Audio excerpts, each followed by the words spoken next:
Ano bang kadalasang ginagawa ng mga OFW dito sa Macau tuwing day off nila? Tara, samahan niyo ang pinakamasipag na taong makikilala niyo dito sa Macau. Walang iba kundi si Jem, couple, o nga pala yon, OFW dito sa Macau. Bumangon na pala ako para simulan ko yung araw maglinis dito sa bahay kasi nga day off ko. And since masipag ako, lilinisin ko yung kalat na iniwan ng mga taong to.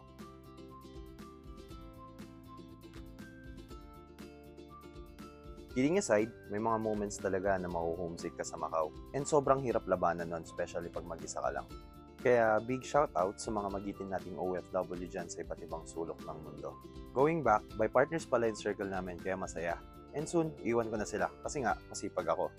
Nakapag-desisyonan akong maglinis ng bahay para good shot tayo kay bossing para malayong makapaglaro ng Honor of Kings mamaya. Sinilip ko na din yung labahan kasi nga minsan lang kami makapaglaba. Bale, 4 times or 4 days lang yung binibigay na day off sa mga employee dito sa Macau. Yun yung usual na setup na binibigay sa mga employees or OFWs kagaya ko. And since patapos na yung buwan, ito na yung pinaka last day off ko for the month of July.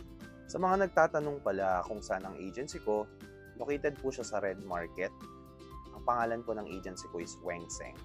Going back, napansin ko na wala pala kaming sabon. Kaya napag-desisyonan kong bumili.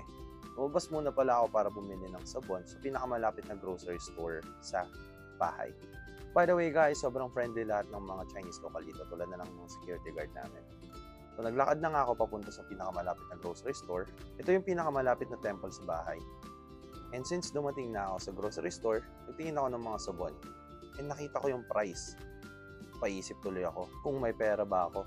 Pecha peligro na pala guys. Aray ko. Bumalik na lang tuloy ako sa bahay. Nag-iisip na lang ako ng ibang magagawa ko. Kasi nga, masipag ako. Kaya naisip kong itago na lang yung mga labahan para hindi makita ni bossing. Para safe. Kaya, tinago ko. And since lunchtime na, kumain na lang ako. By the way, nagluto pala ako ng ulam kagabi. Yung pigar-pigar. Nakakamiss kasi yung mga lutong Pinoy. Naligo na lang ako at nagpahinga kasi nga kakatapos kong kumain. And since masipag na ako, nag-iisip ako ng pwede ko pang gawin at trabahuin sa bahay kasi nga day off ko. And sobrang aga pa lang. Kaya bumangon na ako at maghahanap ng matatrabaho dito sa bahay dahil nga masipag ako.